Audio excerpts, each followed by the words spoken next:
They made her stand barefoot on cold tile while the others stepped past in leather-soled pride, smirking as they stuck a peeling visitor badge to her chest like a brand. They called it protocol. It wasn't. It was theater, the kind built to remind her she didn't belong.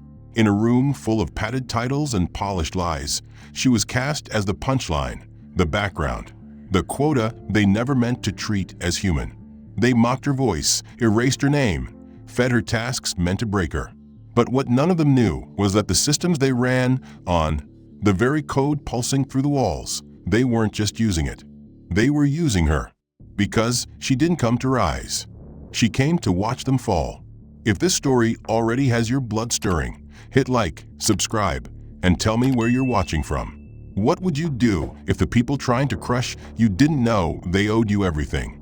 It began with the sound of heels against marble.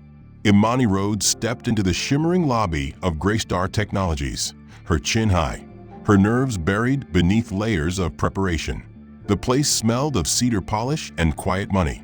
She approached the front desk, offered her name, and waited. The receptionist, a man with horn-rimmed glasses and a dismissive glance, looked her up and down once before wordlessly sliding a badge across the counter. She reached for it, but he held on just a second too long, as if reconsidering. Then he let go. The badge was pink, visitor. In permanent marker, the word temp was scrawled across the bottom. No last name, just Imani. Confused, she offered a polite question, but he'd already turned to answer a call. She clutched the badge in one hand and her worn leather bag in the other and stepped into the elevator. It was mirrored on all sides. She looked at herself. Her blouse was pressed, her skirt appropriate. The shoes were simple, a second-hand pair of flats, barely worn, cleaned and shined the night before. But they weren't designer. The elevator opened into a stark corridor, polished concrete floors, glass walls, and brushed steel fixtures. She took 3 steps before a sharp voice cut the silence. "Stop right there." Wesley Brandt walked toward her with a kind of smirk that meant trouble. Tall, preppy, face sculpted by legacy and entitlement.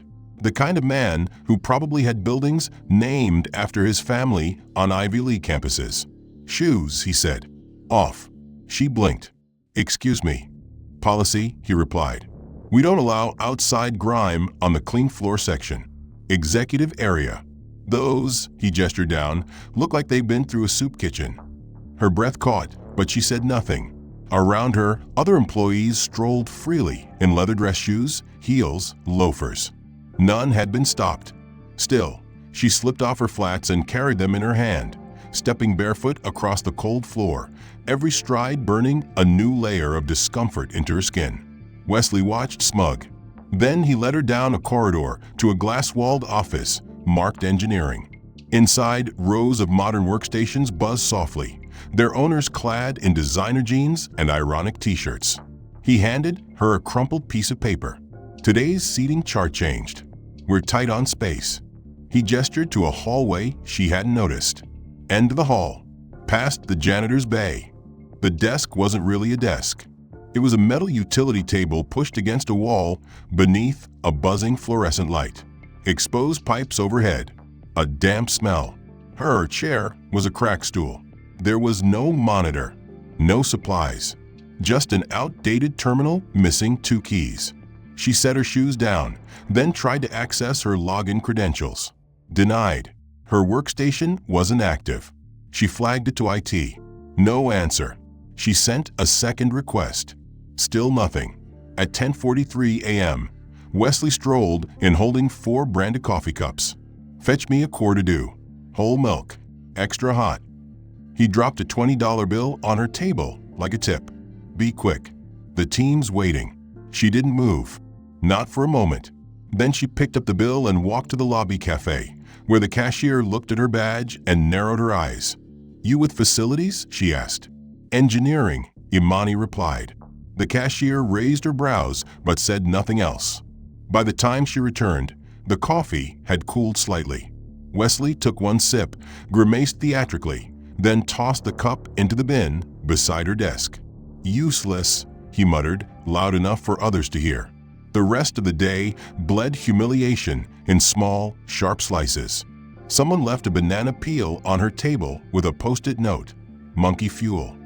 During a team intro meeting, she was the only one not given access to the presentation slides. Wesley introduced her last. "This is Imani. She'll be helping with filing, sorting, something." Laughter followed. Her face remained neutral, but her hands trembled slightly under the table. When she returned to her workspace, her stool was gone.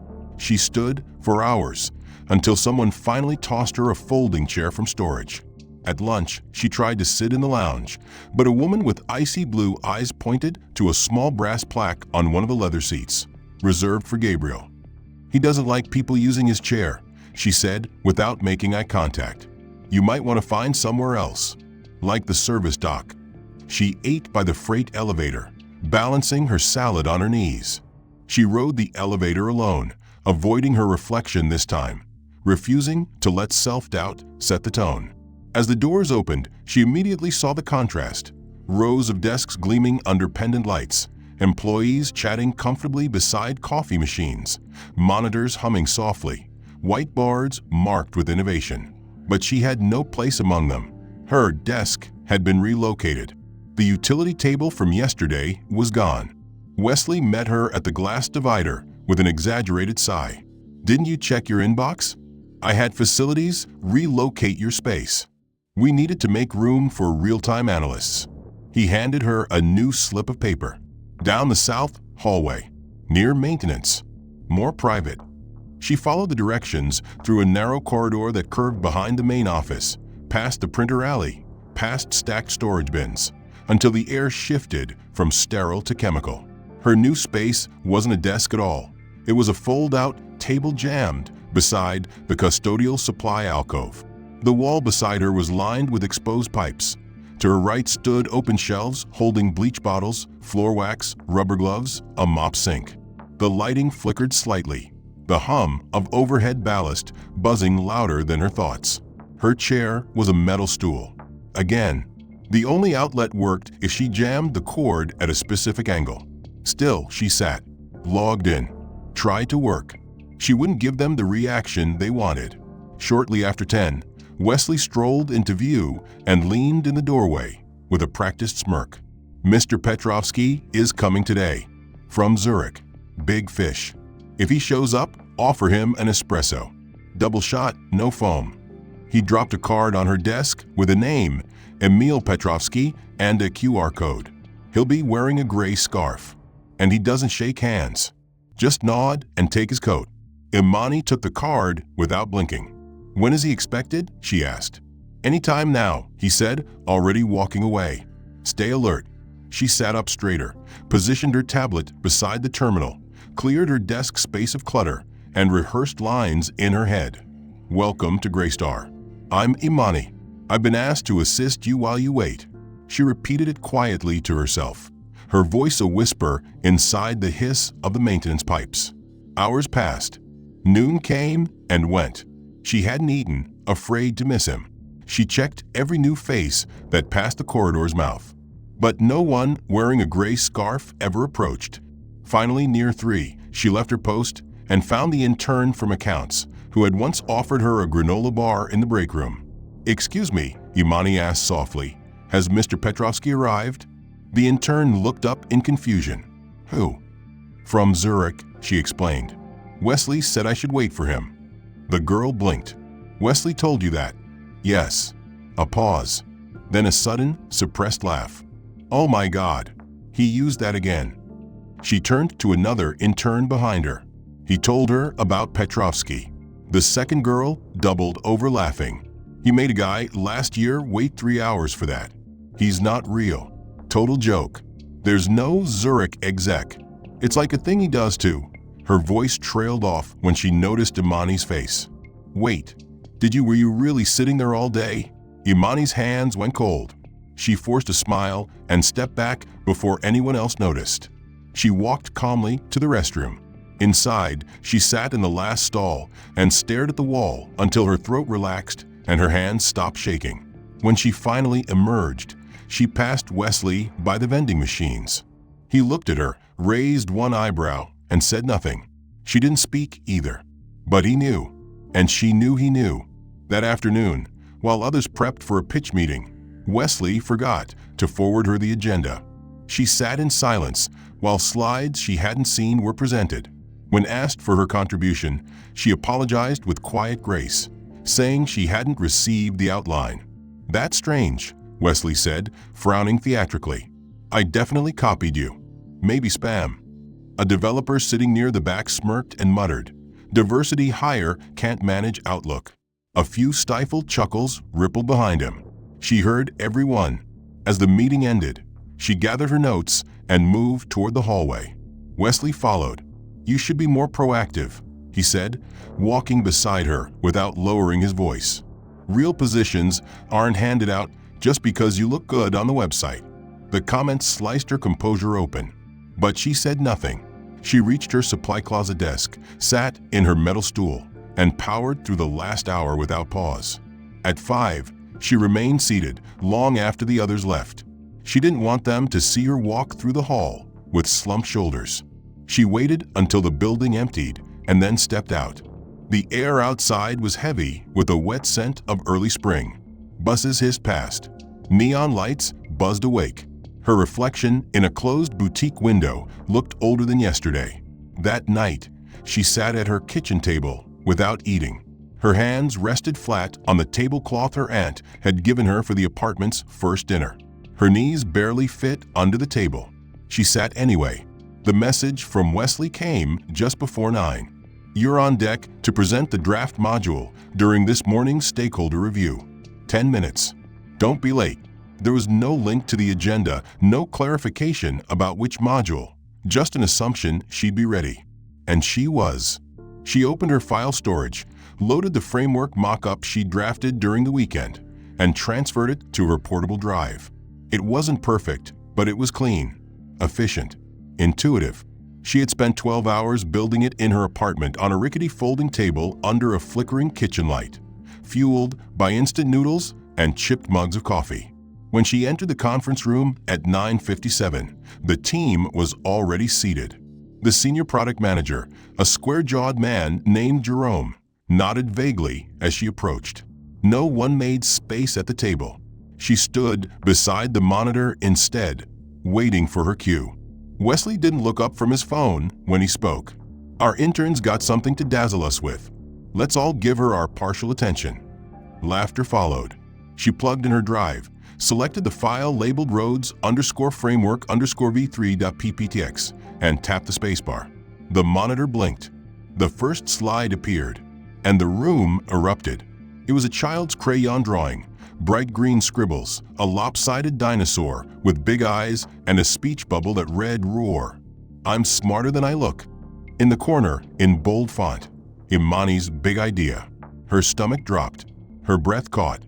She fumbled for the keyboard, clicking forward, but each slide was worse. Stick figures, stars, balloons, a graph that looked like someone had colored it in with sidewalk chalk. The last slide featured a photo of a smiling monkey holding a banana. In Comic Sans font, it said "Beta complete." She stood frozen, humiliated, while the room dissolved into laughter. Someone clapped. Jerome wiped a tear from his eye. Wesley shook his head in mock sadness. "Yikes," he said. "That's what happens when you skip onboarding. Must have been an upload error." Imani unplugged her drive silently and stepped back. Her ears burned, her throat tight. She stood for another 20 minutes while the rest of the team continued with their updates. No one acknowledged her again. When the meeting ended, Wesley gave her a long, patronizing look and said, "Good effort. We'll get you a coloring book next time." She didn't respond. She returned to her alcove and tried to breathe, tried to force the blood out of her face. She opened her real presentation, checked the file integrity, confirmed the metadata. It hadn't been corrupted. It had been replaced. Someone had swapped her file. Someone with access. Her eyes locked on Wesley's name in the internal network activity log. She stared at the timestamp. 10 minutes before the meeting. That afternoon, as if the morning spectacle hadn't been enough, she received a message from facilities. "Please collect your required safety attire from the front desk." Confused, she walked to the reception desk. The same man who always ignored her handed her a folded vest without a word. It was neon orange, reflective, with 2 horizontal stripes. She unfolded it, thinking it had been mislabeled. Then she saw the attached card. Safety Policy 21C. High visibility gear required in all service zones. She stared at the words. There was no such policy listed in the employee handbook. She returned to her alcove, opened the email again, and reread the CC list. Only Wesley's name. 10 minutes later, he walked by her station and paused, pretending to glance at a clipboard. Looking sharp, he said, "We had a drill last year, and someone said you might blend into the walls. We can't afford accidents. You know how it is." She said nothing. She wore the vest. All day, even when she walked past the glass offices, heads turned. She could feel the stares, the smirks, the cameras rising just fast enough to catch a glimpse. She pretended not to notice. By 4, she considered leaving early. She considered walking into HR, laying it all out, demanding action. But then she remembered her badge. Temp. She remembered the first day, the shoes, the fake executive, the monkey drawing. She remembered Jerome's laughter, not one she had typed. It was from Wesley, addressed to the engineering team. "Let's make sure we help Imani adjust. Remember, she's not part of our traditional track. Corporate's DI scholarship brought her in, so let's keep expectations aligned." Her heart thudded in her chest. It wasn't a slip. It was a strike. He wanted them to think she hadn't earned her spot. He wanted them to question her skills, her right to be here, her value. Worse, he wanted them to see her as a charity case, a checkbox, a box ticked for someone else's quota. She sat back in the creaky metal chair, staring at the message until her stomach twisted. That lie would spread faster than truth ever could. She typed a response, something sharp and professional, but deleted it. No point. She didn't have the access. She didn't have the power. At 10:14, she was called to the floor for a demo. It was sudden, unplanned, and thrown on her calendar without context. She walked to the main lab where several engineers, 2 product leads, and Wesley stood around a central table lined with tablets. They were already mid-conversation, and no one acknowledged her arrival. Wesley glanced at her finally, nodding toward the wall. "Grab one of the observation boards. Let's see what the DI champion can pick up from this." There were no chairs. She stood. She observed. She wrote notes she wasn't asked to share. When it ended, the team dispersed, and she was left standing alone by the whiteboard. She turned back to her station and returned to find her access revoked again. A pop-up blocked the terminal, red and white. Security hold. Clearance pending. A cold ripple moved through her. She tapped the keycard on the desk twice. Nothing. She stood, checked the cable, rebooted. Still locked. Then a shadow fell over her. 2 security personnel stood beside her alcove. One tall, one short. Uniformed, expressionless. "Imani Rhodes?" She nodded slowly. "You'll need to come with us." "May I ask why?" she said, careful not to let her voice shake. "There's been a flagged entry under your credentials," the tall one replied. "Security concern in a restricted repository." "What repository?" she asked. "Internal systems flag," the shorter one said. "We need to verify a breach protocol." It wasn't a question. It was an order.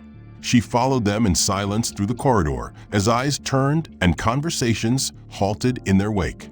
She saw Wesley watching from the mezzanine, one hand in his pocket, expression unreadable. They took her to a small room with white walls and no windows.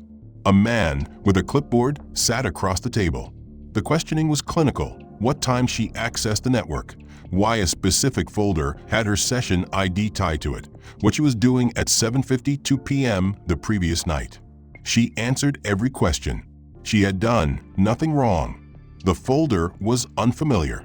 She'd been home, working on a private prototype, offline. The clipboard man made no comment. He typed quietly. An hour later, they told her she was clear. False flag. Likely a misrouted credential. "Thanks for your cooperation," they said, then walked out without another word.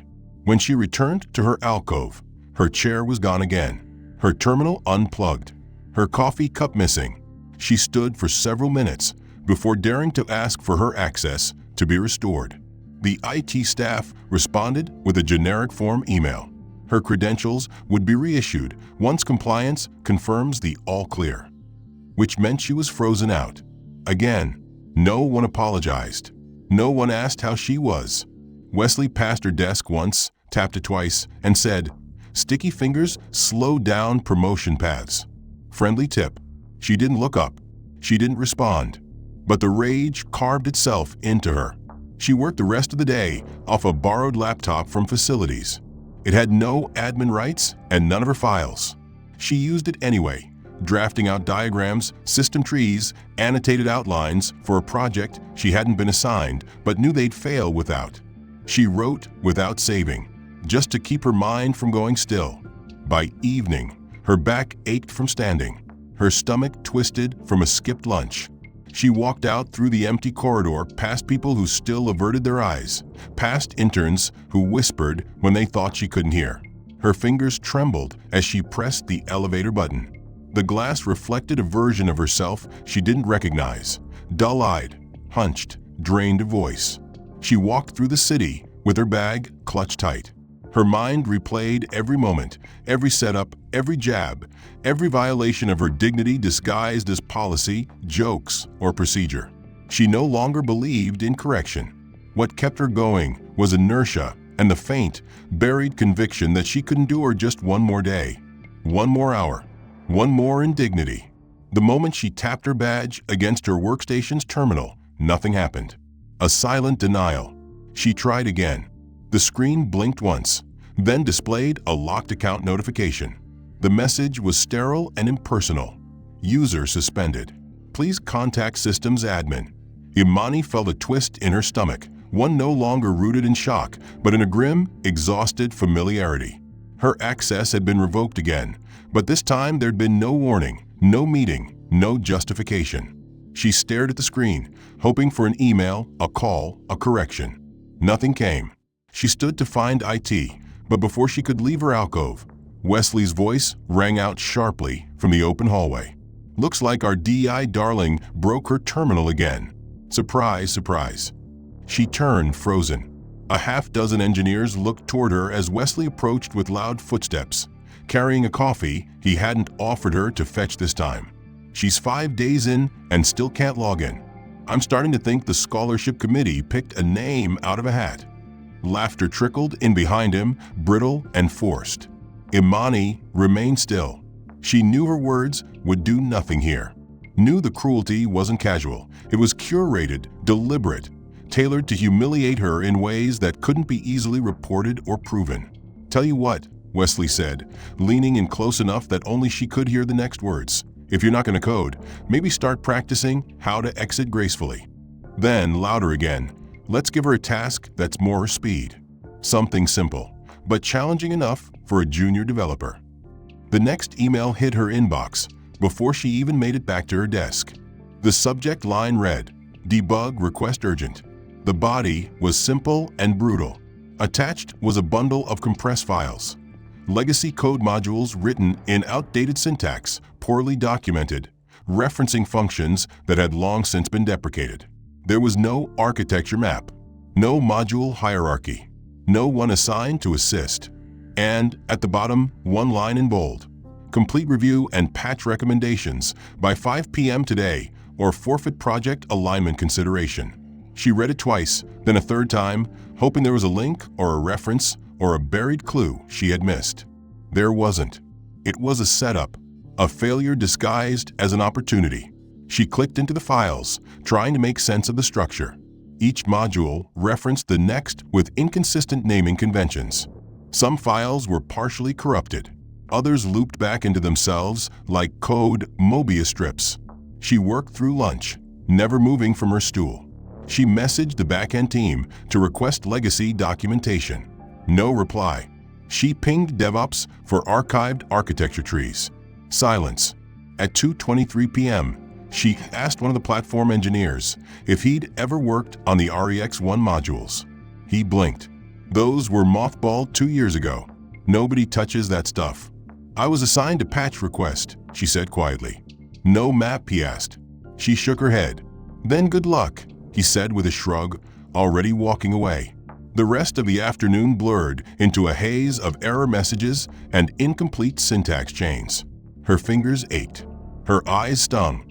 At 4:35 p.m., she found a missing call in the fallback chain that could explain part of the module crash. She fixed it, compiled, waited. The screen froze. Then, unrecognized build target. She rechecked the directories, realized the build target file wasn't in the package. She'd been sent an impossible bundle, a broken set, designed to fail. At 4:49 p.m., Wesley walked by her station, sipping from his cup. "How's that patch coming?" he asked, all performative concern. "You've got 11 minutes. She didn't respond. She couldn't. Her chest felt hollow, her lungs tight. She stared at the screen, as if sheer will could force the code to work. The clock ticked past 5. No one called. No one asked for a debrief. She stayed until 6, documenting every file, every attempted patch, every broken link. Then she emailed a report, detailed, professional, complete. She sent it to the address that assigned the task. She sent a copy to herself. She didn't expect a reply. She didn't get one. She packed her things quietly. As she walked out, the same intern who had laughed about Mr. Petrovsky passed her in the hallway and whispered, "You're still here?" It wasn't kindness. It was disbelief. She exited through the back door, where the trash bins lined the alley. She took the longer route to the subway, avoiding the glare of passing cars. That night, her reflection in the apartment mirror looked like it belonged to someone else. A stranger who had all her features but none of her light. She opened her laptop, stared at her personal prototype, a project she had started months ago, a platform that could revolutionize modular system design. She had built it from scratch. It was elegant, efficient, 10 times more agile than Graystar's current system. But she didn't open the code. She closed the screen, sat in silence. By Friday morning, Imani's skin had grown thick in the places where shame had tried to make a home. Her face was still, her tone soft, her posture composed. But underneath the surface lived a layered silence, a practiced restraint shaped by 5 days of systematic degradation.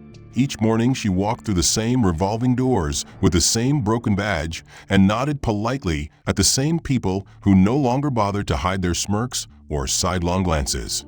Her pink visitor sticker, barely clinging to the frayed lanyard, had curled at the corners, and the letter's spelling temp had bled from moisture and friction, as though the label itself was trying to disappear. She moved down the hallway toward her alcove desk beside the cleaning supplies, past the same blinking light and the same greasy stain on the concrete floor, and dropped into her stool like a marionette with its strings cut. Her monitor booted to a default login screen, which she'd given up on trying to bypass since her privileges had not yet been restored. For 2 days, she'd worked off offline diagrams and notepad sketches, reviewing code logic with no access to the system architecture. No one had thanked her. No one had asked what she needed. Wesley hadn't spoken to her since the failed debug task. He didn't need to. The rest of the office followed his lead, leaving her as a fixture of the hallway, something to be stepped around or whispered about, never acknowledged. Around 10:30, an email appeared on her temporary inbox titled "All Hands, Required Attendance." The meeting was to take place in the main presentation hall, a space she had never been formally invited to enter. She hesitated for several seconds before standing, brushing off the faint dust that had settled on her skirt from the low-traffic corridor, and walked toward the noise of gathered voices and polished egos. Inside, the room buzzed with the casual chaos of anticipation. Wesley stood near the front, leaning against the edge of the raised platform, sipping from a branded mug with a half-smile that hadn't moved in 5 days. The company's senior partner, Dorian Maxwell, sat to one side of the main table, nodding at junior engineers who lined up to impress him with loud greetings and firm handshakes. Imani took a place in the back. She stood because there were no chairs left, and no one made space for her. At the center of the room, the large screen flickered on. Wesley tapped his tablet and launched the internal weekly recap, a montage of project stats, code velocity charts, snippets from social events, and in-jokes that excluded more than they welcomed. Then came the final slide.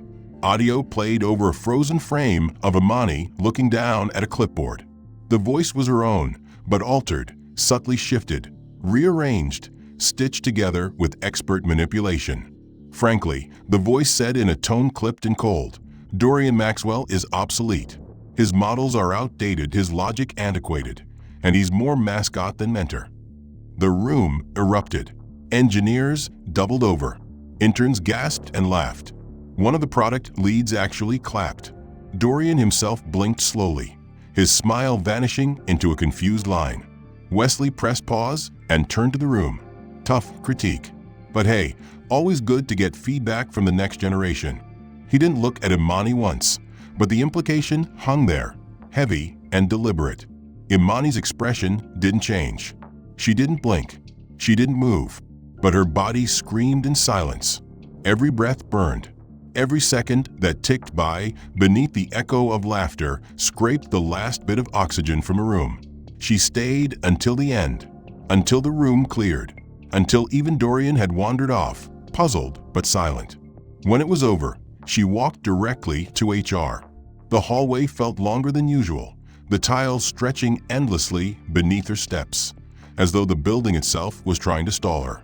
When she reached the office, the liaison, Mara Endicott, a woman whose heels clicked louder than her voice, barely looked up from her monitor. Imani sat and waited for acknowledgement. None came. She cleared her throat. "I want to file a complaint," she said calmly, though her heart slammed in her chest. Mara finally looked up. Her eyes scanned Imani's badge, her expression unreadable but tight. "Against whom?" "Wesley Brandt," Imani answered. "He's fabricated content in a company presentation. He altered a recording of my voice and broadcast it without consent. It implied I insulted a senior partner. Do you have evidence?" He played it for the entire company. Mara sighed. "Not what I meant. Do you have proof it was altered?" Imani paused. "It wasn't my voice." "Not completely. He manipulated segments of it." "That's subjective," Mara replied, folding her hands. "Unless there's an audio engineer's assessment, it's hearsay. And frankly, this kind of tension isn't helpful during your onboarding." "This isn't onboarding," Imani said. "It's harassment." "Language like that," Mara interrupted, "doesn't align with Greystar's collaborative values." Imani clenched her fists. "So you won't escalate it?" Mara stared for a long moment. Then, with the practiced calm of someone who delivered many such verdicts, she said, "Some interns just aren't a cultural fit. I think it might be worth considering whether this is the right environment for you. We don't want you to feel uncomfortable. Perhaps you should explore your options over the weekend." Imani sat still. The urge to speak burned in her throat, but she swallowed it. She stood slowly, thanked Mara out of sheer habit, and left the office with even steps. That afternoon, no one looked at her. Not even Wesley. He didn't need to. His game had worked. She was isolated, humiliated, and now even HR had made it clear they'd chosen their side. At 4:56 p.m., she shut down her borrowed system, packed her bag, and walked toward the exit. As she passed the central hub, she saw her own face captured in the blurred reflection of the elevator's brushed metal doors. It looked hollow not because she had lost, but because even her anger had grown too tired to rise. That night she didn't go home.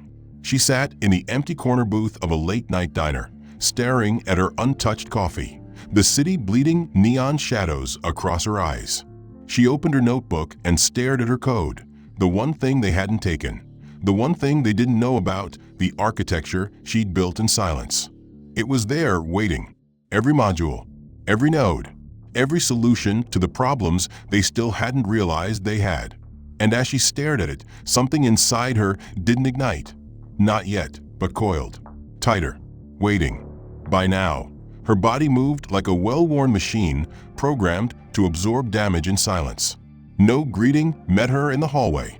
No eyes acknowledged her presence.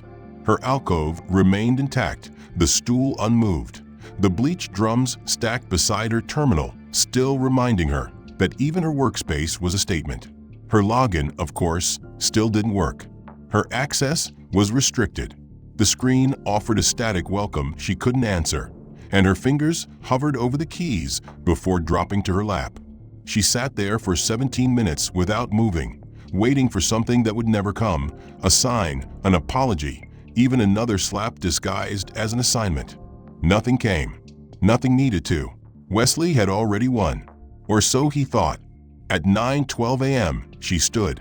She picked up her bag and walked past the central bullpen, past the marketing wing, past the closed glass doors that led to conference rooms where she'd never been invited. She climbed 2 sets of stairs to the 11th floor, which had been sealed off during renovations and left half abandoned when the pandemic forced reorganization. It was the floor where HR once lived before they were relocated downstairs, a place forgotten by almost everyone, but not by her. She had passed it once during orientation, barely a glance, barely a footnote in the company's layout. She remembered the label on the door, Arch Dev OPS, and the single black terminal sitting against the far wall, beside a shuttered window. She didn't need a key card here. No one had checked this floor in months. The elevator didn't even list it anymore. She entered the empty space and breathed in the quiet, a silence so thick it felt like stepping into another life. Dust layered the floors, chairs were pushed against walls, and dead monitors stared blankly into the middle distance. But the terminal was still there, powered, plugged into the internal grid, still logged into a dormant admin shell that had never been decommissioned. She sat. She typed. Her fingers moved without hesitation, every keystroke deliberate, every line of command entered from memory, not reference. Her private framework, the modular system she'd built in secret, the very structure that had inspired Graystar's entire backend 5 years ago, was based on a protocol she had never signed away. She'd sold the code through a blind shell corporation, licensed to Graystar under a false name, distributed through a third-party broker. No one in the building knew she was its author, not even the legal team. She accessed her root keys. She restructured the access matrix. One by one, nodes blinked across the screen. Engineering, infrastructure, HR, even security. She didn't touch anything dangerous. Not yet. She only triggered a cascade of harmless anomalies, login delays, permission misfires, refresh failures.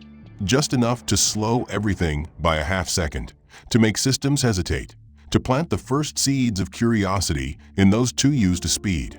Then she closed the shell, logged out, left no trace, and walked away.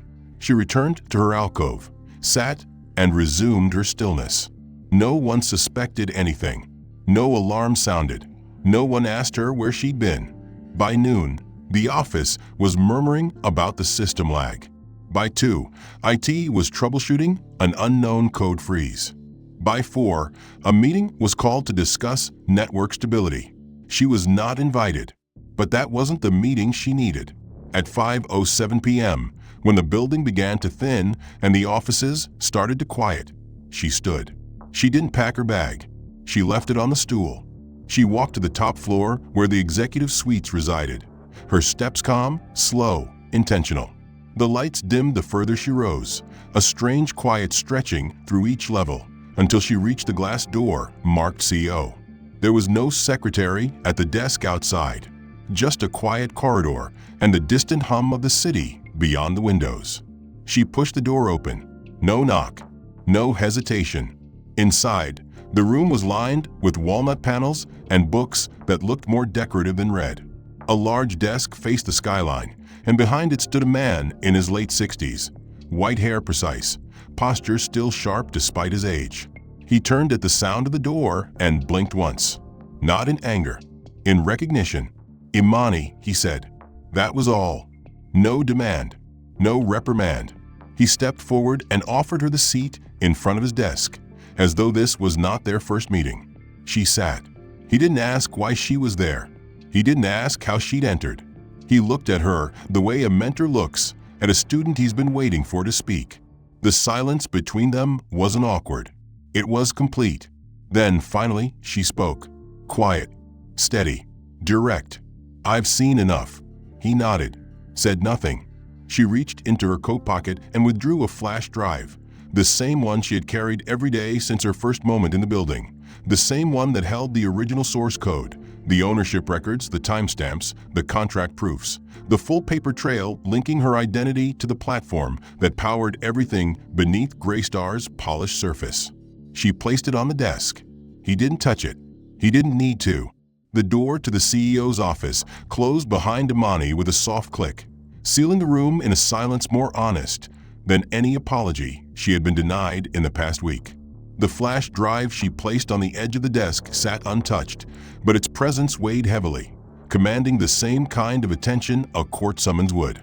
The man behind the desk, Reynard Caulfield, founder and CEO of Graystar Systems, studied Imani not with surprise or suspicion, but with a patient understanding of someone watching the final step of a carefully constructed process unfold.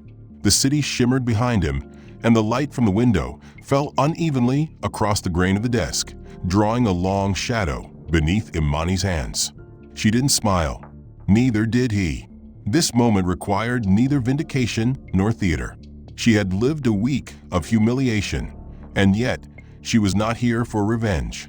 She was here to unmask the truth, not just for them, but for herself. Reynard reached into a drawer, retrieved a small black envelope, and slid it across the table. It was embossed with the company seal, gold and simple. She picked it up, opened it, and read the single line printed inside. "You are hereby granted executive access effective immediately." Her hand did not tremble. Her voice remained steady. "They think I'm a quota, a placeholder, a failed experiment." Reynard leaned forward, his fingers steepled under his chin. "You asked to come in at the ground level. You said you wanted to see it all. We honored that." Imani looked up, her gaze sharp. "And what I saw confirms everything I feared." She stood and walked slowly to the window, arms folded loosely as she stared out at the sprawl of Manhattan below. The arrogance, the casual cruelty, the way failure is engineered and then used as proof of inadequacy. The assumption that worth can be measured by comfort, connection, or polish. And how easily systems protect those who wear entitlement like skin. Reynard remained seated, letting the weight of her words settle into the wood grain. "We let it happen because you needed to see it from their eyes," he said after a long pause. "From the bottom up, not as the architect, but as the outcast." At that moment, the door opened behind them without a knock. Imani didn't turn around. She already knew who it would be. The board entered silently. 7 members in tailored suits and quiet shoes, each one older, composed, and observing her not with judgment, but with recognition. They had seen her file. They had approved the agreement. They had known who she was from day one. One by one, they took seats around the long conference table on the far end of the room. Reynard joined them without introduction, signaling her with a single gesture to follow. Imani walked toward them with measured calm, the weight of the past week still sitting in her chest like stone, but no longer sharp. It had been dulled by purpose, forged into something cold and clear. "Imani Rhodes," the first board member said, his voice rich and even, "You've confirmed everything we needed to know." Another nodded, a woman with silver-streaked hair and steel-rimmed glasses. "We watched how they handled you. We watched who stood up, who stayed silent, who tried to break you, and who watched it happen. And not a single person intervened," Imani said. "Not one." "That is what we needed to know," Reynard added. "The rot in a system is often invisible from above. You gave us a view from within." "I was prepared for skepticism," she said, "not dehumanization." The woman with glasses leaned forward. "That wasn't Graystar," she said. "That was its culture unchecked, its people unchallenged, and now its future about to be restructured." Imani didn't react to the weight of their words. She had heard too many promises over the years, too many empty corrections made after damage had already scarred. "You don't know what it cost," she said. "You don't know what it felt like to sit through 5 days of professional degradation just to prove a point you already suspected." The third board member, a man with dark skin and a quiet voice, finally spoke. "We do know, because we've been there too." The table went silent. That admission wasn't performative. It was acknowledgement. She turned toward Reynard again. "Then let's talk about implementation." "The system?" he asked. "Yes," she said. "I didn't just design the framework. I built the entire modular foundation of Greystar's core. The code you bought under the Everframe licensing package is mine. I wrote it. I optimized it. And I've been refining it ever since." The agreement through the shell firm was real. But so is my right to control how it's used. Reynard nodded once. "We'll honor that." "Good," she said. "Then here are my terms." She produced another folder from her coat pocket and placed it on the table. It contained a list of names, those who had undermined, humiliated, or harmed without accountability. It contained a policy roadmap for structural reforms. It included a plan to strip power from those who had weaponized proximity to leadership. And it had a clause at the end: full oversight transfer of platform governance to a board-integrated ethics division. The silence around the table wasn't resistance. It was understanding. They had already agreed, whether they'd admit it aloud or not. She didn't need their applause. She only needed their signatures. As they reviewed the documents, Reynard turned toward her again. "Why now?" he asked. "Why today?" Imani's gaze didn't waver. "Because this was never about vengeance. It was about verification. And because if I had revealed myself on day one, nothing would have changed. They would have adjusted their behavior. They would have hidden their instincts. But now, I know who they are. And so do you." Outside the glass wall, the sky darkened as a storm rolled over the city, cloud cover stretching across the skyline like a slow curtain. Inside, the truth had already fallen. The pretense had been lifted. Imani Road stood no longer as an intern or a token or a temporary fixture. She stood as the creator of the code that powered the entire foundation of Greystar. And finally, she was no longer silent. The morning after Imani's revelation, the building woke with an unspoken shift hanging in the air, an invisible pressure folding into every corner of the office like a quiet storm front. Nothing appeared out of place. Desks were neatly aligned, conference rooms glowed with the same sterile light, and emails flowed across the network with practiced indifference. But there was something altered in the rhythm. The whispers were softer, the laughter more restrained, and the glances sharper. On floor after floor, the employees of Greystar Systems sensed that something had moved beneath their feet, though no one dared speak aloud. Imani did not return to her alcove in the hallway near the cleaning closet. That space remained empty, the stool untouched, the terminal screen dark.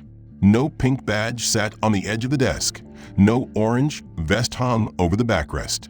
Instead, she now stood beside Reynard Caulfield and the board of directors on the executive floor, in a closed room with black glass and soundproof walls.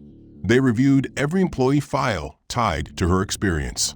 Not just emails or assignments, but camera footage, chat logs, access records, and internal documentation, all filtered through the system she had designed. Her own code traced the fingerprints of cruelty. She didn't demand revenge. She documented behavior. She offered proof. Wesley Brandt received the calendar invite to the 39th floor at precisely 9 a.m. It came with a generic subject line, leadership touchpoint. No context, no attachments. He clicked it, smirked, and adjusted his collar in the reflection of his office window. By 9:25, he stepped into the elevator with a swagger he had worn for years. The same one that had deflected accountability, shielded him from correction, and turned his insecurity into performance. On his way up, he passed no one. The elevator was quiet, and the silence stretched. When the doors opened, no assistant greeted him. No receptionist offered coffee. Just a hallway and a closed door. He knocked once, then entered without waiting. Inside, the board was seated. Imani stood at the far end of the room, back straight, expression unreadable. Reynard sat beside her, holding a thin folder. Wesley froze mid-step. The moment unraveled slowly. Reynard stood. He opened the folder. Inside was a printed transcript of every flagged incident. The doctored slides, the falsified voice recording, the revoked access, the forged complaint, the code assignment designed to fail. Each page carried timestamps. Each was sourced from system logs.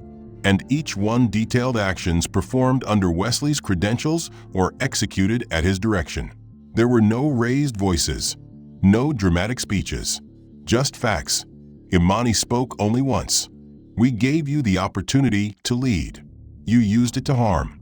Wesley tried to laugh, but the sound didn't come out. He reached for a defense, but the board had already voted. He was stripped of managerial status immediately. His projects were reassigned. His company card deactivated. His title revoked. He asked where he was being moved. Reynard answered with one word: basement.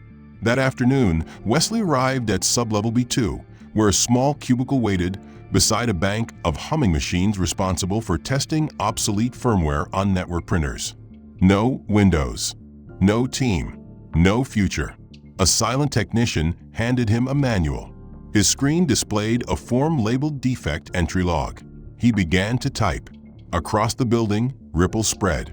The intern managers, who had laughed when Imani stood humiliated before the whiteboard, now found their performance reviews placed under pending recalibration. Promotion trajectories were frozen. Bonus eligibility suspended. The head of HR, who had once told Imani she wasn't a cultural fit, received an anonymous notification: ethics protocol breach under review. Her calendar cleared. Her access trimmed. Several product leads who had ignored her messages or assigned her broken tasks found their next project proposals stalled by inexplicable delays. Approval chains rerouted without explanation. No one addressed it publicly. No memos were sent. No announcements made. But those who had participated in her degradation felt the shift. Doors closed quietly where they once opened freely. Invitations dried up. Praise grew rare. Behind every change was an algorithmic process, one written by Imani, reviewed by the board, and executed under a new division of ethical operations integrated into Greystar's corporate architecture. She didn't call it punishment. She called it balance. And she didn't need to look anyone in the eye to make them understand what had happened. They knew, and that knowledge sat heavier than shame.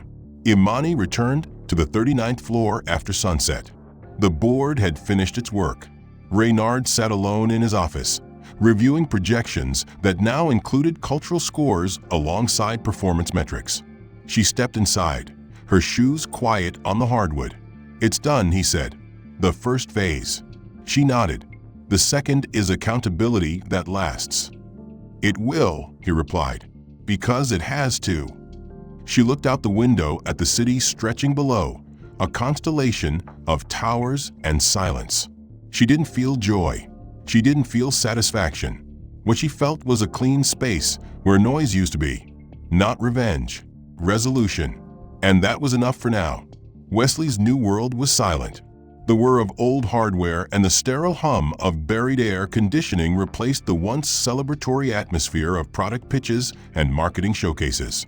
The sub-basement, for levels below the executive floor, lacked any hint of design. There were no company logos, no branded mugs, no sound of laughter leaking through glass walls. The printer firmware logs came in sheets, and his work consisted of running outdated routines and flagging memory leaks on devices scheduled for decommissioning. No one visited. No one checked his progress. His keycard didn't grant access anywhere else. He sat alone from 9 to 6 in front of a terminal built a decade ago, with a chair that leaned slightly left and a screen that flickered when idle. At first, he responded as expected. Sarcasm, internalized bitterness. He mumbled to himself during tests, rolled his eyes while tagging defects, and laughed bitterly when the coffee machine ran out of pods. He told himself it was temporary, that someone would realize this was an overreaction, that a return to relevance was inevitable. But the silence didn't end. And in that silence, something shifted. During the second week, buried beneath a deprecated folder, Wesley stumbled on a piece of old code labeled Arch, 4_origin_01. Curious, mostly out of boredom, he opened it. What unfolded was a framework unlike anything he'd ever studied, not only clean and efficient but forward-thinking, elegant in its logic, and layered in a way that revealed not just technical mastery, but vision. A few lines in, he recognized the signature patterns. the same foundational architecture now used across Greystar's core systems. It was the same framework his department had built around, refactored, misattributed. The one that had made his early career seem brilliant. But this wasn't someone else's work. It had never belonged to the company's senior devs or external vendors. This was Imani's code. And as he traced through the architecture, her fingerprints became undeniable. He didn't know how to describe the feeling that settled over him, only that it wasn't shame yet, but the first draft of something like it. For the next hour, he didn't look at the clock. He followed each line, nested call, and error-proofed method like a trail through a forest he had once trampled without noticing the trees. He didn't know why she'd buried this version. Maybe she had expected someone to find it. Maybe she knew someone like him would need to. The next day, he found himself arriving early, not because he was summoned, not because anyone cared, but because he wanted to keep reading. There was nothing glamorous in the act. No redemptive montage. Just quiet work, thoughtful clicks, a mind slowing down and then waking up again. He revisited his own code from the previous year and saw it for what it was, decorated but hollow. Performance meant to impress. Layers that obfuscated more than they revealed. And over time, the story that once justified his actions, that she had been too fragile, too unfit, too untested, crumbled. He hadn't bullied a failure. He'd humiliated the architect. And everyone had followed his lead. The realization sat heavy. It didn't excuse. It didn't heal. But it confronted him. One morning, while watching an onboarding module play on a nearby screen meant for junior IT recruits, he thought about the interns he'd managed. The ones who had smiled too eagerly. The ones who had flinched at his jokes. The ones who had left early and never returned. Their names blurred now, except one. Her. The only one who had stayed until the truth was louder than the cruelty.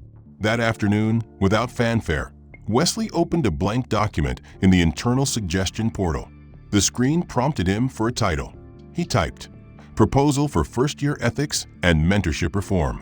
He outlined a plan not in sweeping apologies or dramatic confessions, but in actionable items.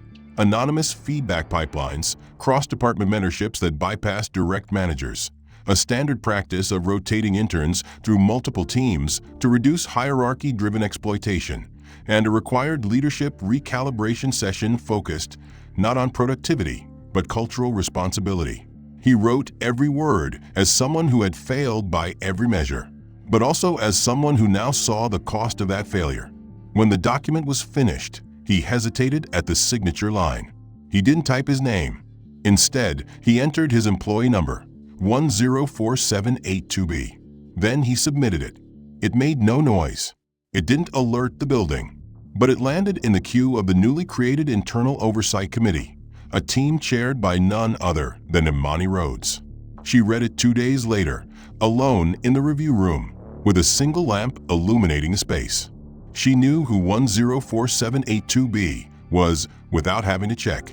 She marked the memo acknowledged and filed it for discussion at the next executive audit. She didn't annotate. She didn't editorialize. She let it speak as it was. Not forgiveness, but effort. In the months that followed, changes moved through Greystar slowly, but irreversibly.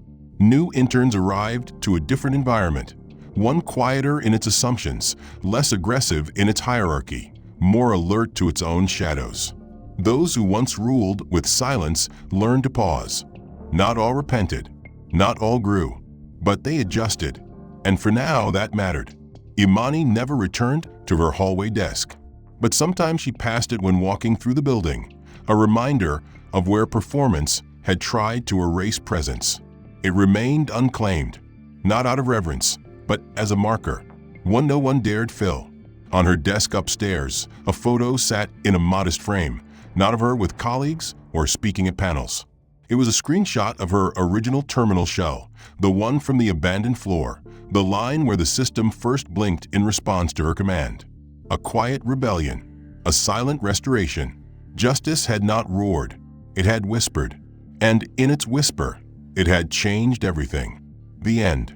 If you enjoyed this story and want to see more high-stakes drama with unexpected twists and powerful messages, Be sure to like and subscribe to support the series. Your engagement helps bring more of these cinematic narratives to life.